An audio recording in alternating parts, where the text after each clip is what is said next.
Hello guys, welcome to my YouTube channel let's go nice. आज हम discuss करेंगे MEG 10 English studies का block 8 है जो हमारे पास decolonising the mind.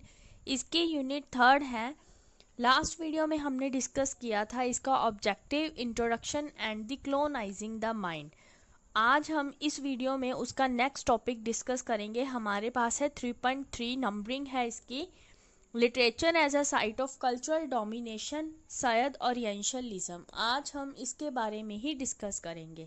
Now let's start this video.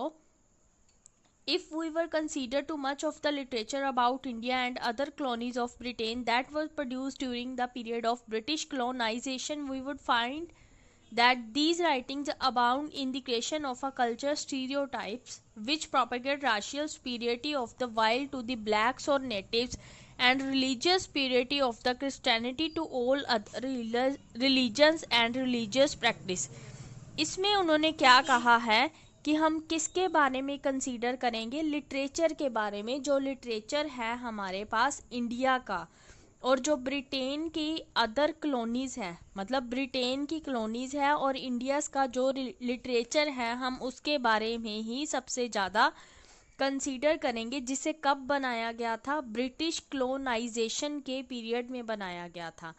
We would found, हमने क्या फाइंड किया उसमें कि जो राइटिंग की गई थी, कल्चर स्टीरियोटाइप मीन्स टू से संस्कृत रूढ़िवादिता की जब क्रिएशन हुई थी तब जो राइटिंग की गई थी जिसमें क्या है, प्रोपेगेट किया गया था racial superiority of the white to the black और नेटिव्स को। मतलब सुपीरियरिटी दिखाई गई थी ब्लैक वाइट की ब्लैक के ऊपर, ब्लैक्स के ऊपर वाइट की सुपीरियरिटी को दिखाया गया था और रिलीजियस सुपीरियरिटी को दिखाया गया था। कौन सा रिलीजियस था, क्रिश्चियनिटी।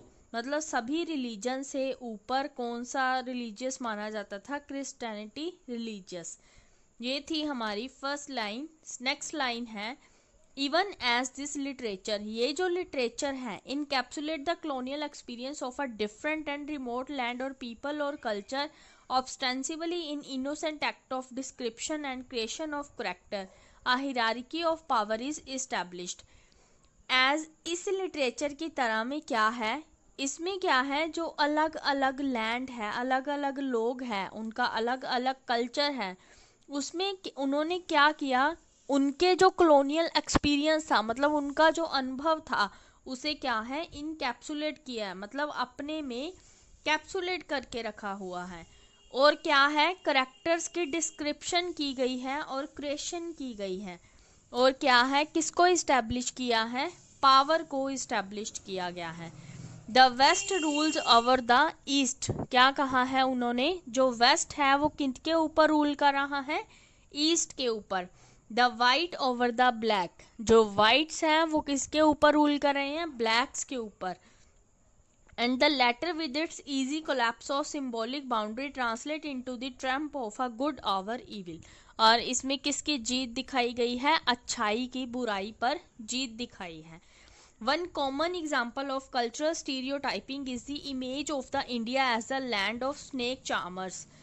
एक एग्जाम्पल दी गई है सांस्कृतिक रूढ़िवादिता की, वो क्या है, जो इंडिया की इमेज है वो किसकी तरह है, जैसे सांप छचुंदर की जमीन हो उसकी तरह उसे कंपेयर किया गया है। मतलब इंडिया की लैंड को सांप छचुंदर की भूमि माना गया है। फायर वॉकिंग नेक्ड फकीर्स, क्या है, आग वाले फकीर्स, महाराजा और एलिफेंट की बात की गई है, एग्जाम्पल दी गई है सांस्कृतिक रूढ़िवादिता में, इंडिया की इमेज दिखाई गई है। The complexity of an entire region is reduced to simplistic category, क्या है, जो पूरे रीजन की, पूरी जगह की जो कम्प्लेक्सिटी थी वो कम होके क्या है, एक सिंपल कैटेगरी में आ गई है। This literary and cultural construct are not only circulated in the west, ये जो लिटरेरी और कल्चरल बनाया गया है ये क्या है, ओनली वेस्ट तक ही सीमित नहीं है, but come back to the colonies to constantly batter at the self esteem of the colonised people. क्या है, ये अपनी कॉलोनीज में वापस आया है, जिसमें क्या है, कॉलोनाइज्ड पीपल के सेल्फ एस्टीम पर एक कुल्ला है, मतलब बाटर है आत्म सम्मान पर, and make them seem ridiculous to them self, खुद के लिए वो क्या है, हास्यास्पद है एक तरह का।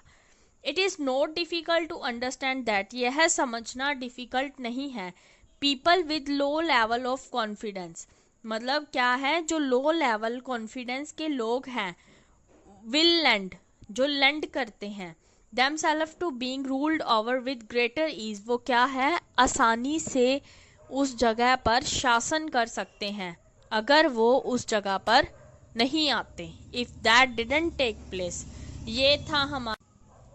ये था हमारे पास फर्स्ट पैराग्राफ। आई होप आपको ये फर्स्ट पैराग्राफ अच्छे से समझ आ गया। एक बार दोबारा रिमाइंड कर लेते हैं कि हमने क्या क्या रीड किया है।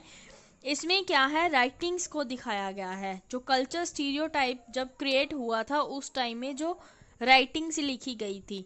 और क्या है, रिलीजियस, मतलब रिलीजन स्पिरिटी, कौन है वो, क्रिश्चियनिटी के स्पिरिटी के बारे में बताया गया है। और रूल्स, मतलब वेस्ट की ईस्ट पर रूल को बताया गया है, वाइट की ब्लैक पर, और जीत दिखाई गई है अच्छाई की बुराई पर। और हमने इस पैराग्राफ में कंपेयर किया है, मतलब इंडिया की लैंड की इमेज को देखा है। फायर वॉकिंग नेक्ड फकीर्स हैं वहाँ पे, सांप और छछूंदर की धरती है, महाराज है वहाँ पे, एलिफेंट है, मतलब इंडिया की भूमि को, मतलब इंडिया की भूमि की एक इमेज दिखाई गई है। और क्या है, क्लोनाइज्ड पीपल के आत्म सम्मान पर, सेल्फ इस्टीम पर एक बैटर है। ये हमने फर्स्ट पैराग्राफ में रीड किया है। नाउ हम डिस्कस करते हैं सेकंड पैराग्राफ।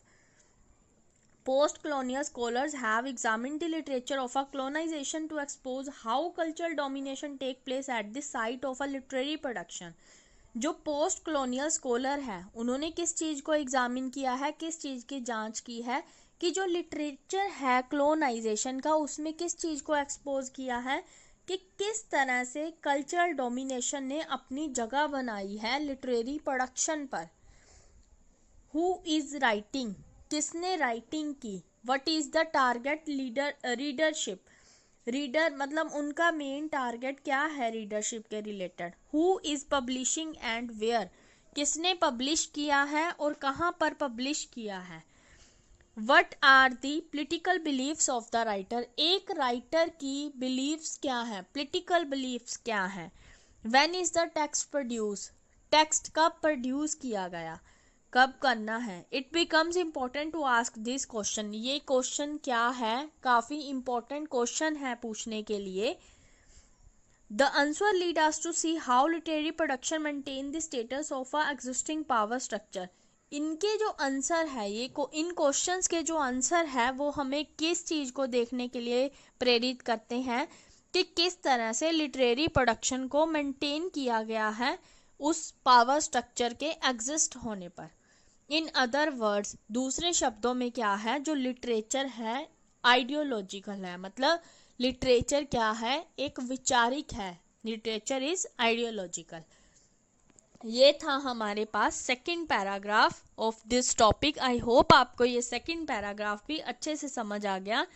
एक बार दोबारा रिमाइंड करते हैं, हमने इसमें क्वेश्चंस को डिस्कस किया गया है लिटरेचर से रिलेटेड, जो पोस्ट कॉलोनियल स्कॉलर्स ने एग्जामिन किए थे।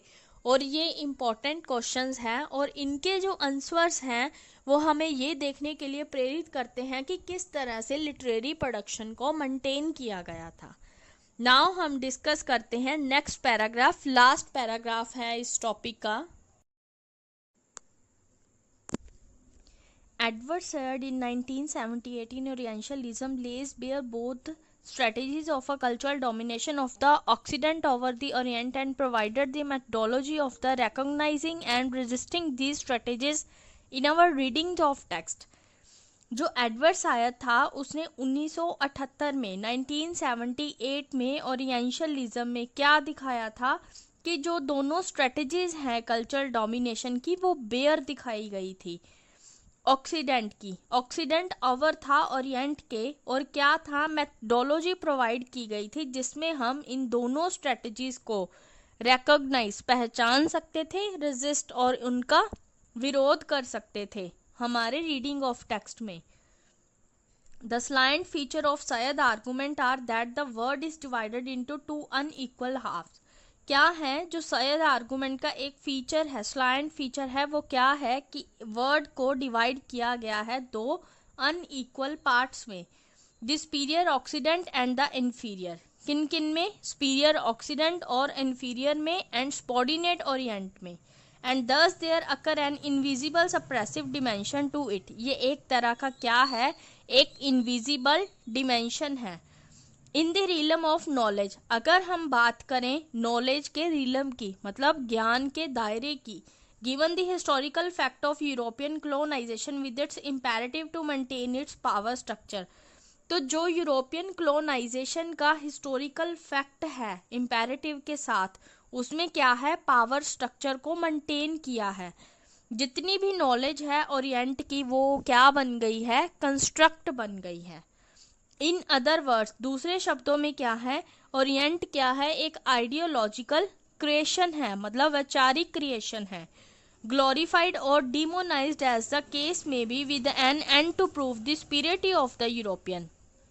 अगर हम यूरोपियन की स्पिरिटी को प्रूव करने की बात करें तो वो एक अंत है। And thus continue and justify the logic of the European domination. तो हम किसको कंटिन्यू करेंगे? जस्टिफाई करेंगे यूरोपियन डोमिनेशन के लॉजिक के। This project of the producer of the Orient, जो ओरिएंट के प्रोड्यूसर हैं in the realm of culture, culture के दायरे में जो ओरिएंट के प्रोड्यूसर हैं, उसे ही शायद ने ओरिएंटलिज्म कहा है। And its motive is to label the orient as a Europe other all that it is not. यही सैयद ने इसी दायरे को प्रोड्यूसर, इसी को सैयद ने ओरिएंटलिज्म कहा है, और उसका मेन मोटिव है लेबल करना ओरिएंट को यूरोप की तरह। He shows how this is a false construct. उसने किस चीज को दिखाया है कि ये एक तरह का गलत कंस्ट्रक्ट है, गलत निर्माण किया गया है। Limited at the best of time, driven by the अर्ग ऑफ द कल्चरल हेगमोनी। किसकी बात की गई है? टाइम की बात की गई है। वो बेस्ट टाइम था जहां तक ये लिमिट थी इसकी, और कल्चरल हेगमोनिक की बात की गई है, which is so important in order to rule by consent of the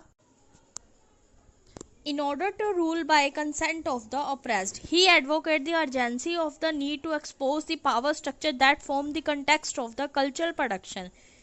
इसमें क्या है? एडवोकेट किया गया है, मतलब ज़रूरत को दिखाया गया है कि किस तरह से पावर स्ट्रक्चर को एक्सपोज किया गया था, और कल्चरल प्रोडक्शन के फॉर्म के बारे में बात की गई है। नो नरेशन और डिस्क्रिप्शन इज ऑब्वियस। कोई भी नरेशन और डिस्क्रिप्शन ऑब्वियस नहीं है, और ना ही इनोसेंट है इससे ज़्यादा। The possibility of a pure knowledge doesn't exist. कोई भी पॉसिबिलिटी नहीं है प्योर ज्ञान के एग्जिस्ट होने की, प्योर नॉलेज के एग्जिस्ट होने की। All knowledge is ideologically. सारी नॉलेज है, जो ज्ञान है, वो भी क्या है? वैचारिक है, आइडियोलॉजिकल है। आइडियोलॉजिकली ही नॉलेज को प्रोड्यूस किया गया है। देयरफॉर इसीलिए क्या है? आइडियोलॉजिकली इंसस्क्राइब्ड है। Using Said methodology, Chinua Achebe reads Conrad Heart of darkness.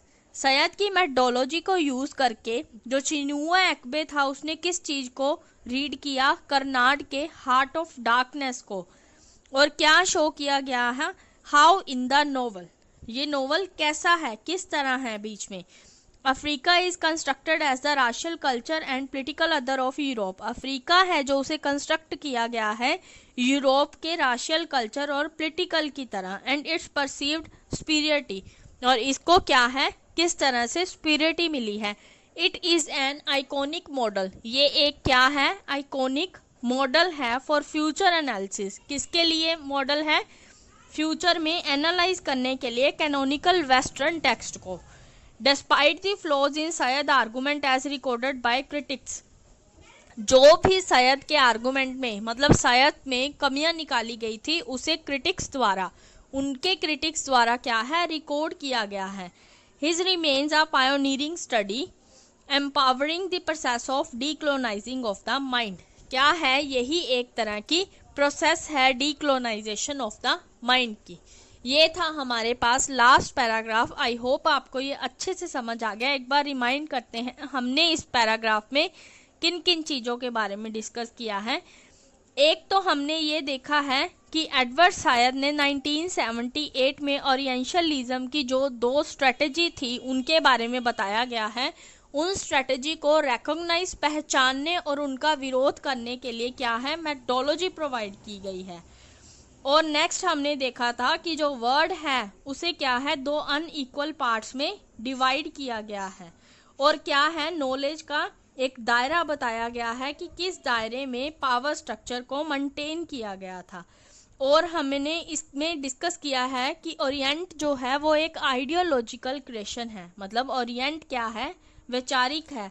और इससे रिलेटेड जो भी ज्ञान है, नॉलेज है, वो सारा कुछ क्या है, वैचारिक है, आइडियोलॉजिकली है। इसमें हमने डिस्कस किया है कि सैयद ने एक, मतलब जो ओरिएंट के प्रोड्यूसर हैं, मतलब वो क्या है, एक दायरे में है। ओरिएंट के जो प्रोड्यूसर हैं एक कल्चर के दायरे में ही वो प्रोड्यूसर हैं। सैयद ने इसी को ओरिएंटलिज्म बोला है। और ये उन्होंने ये भी बताया है कि ये किस तरह से एक गलत निर्माण किया गया है। और इसमें पॉसिबिलिटी बताई गई है प्योर नॉलेज की कि बिल्कुल भी एग्जिस्ट नहीं है, डजंट एग्जिस्ट प्योर नॉलेज। और फिर शायद मेथोडोलॉजी ने क्या बताया है कि जो एक्बे था उसने रीड किया था हार्ट ऑफ डार्कनेस को, और अफ्रीका को यूरोप की तरह ही कंस्ट्रक्ट किया गया। और ये एक तरह का आइकॉनिक मॉडल है जिसमें क्या है, हम कैनोनिकल वेस्टर्न टेक्स्ट का फ्यूचर एनालिसिस कर सकते हैं।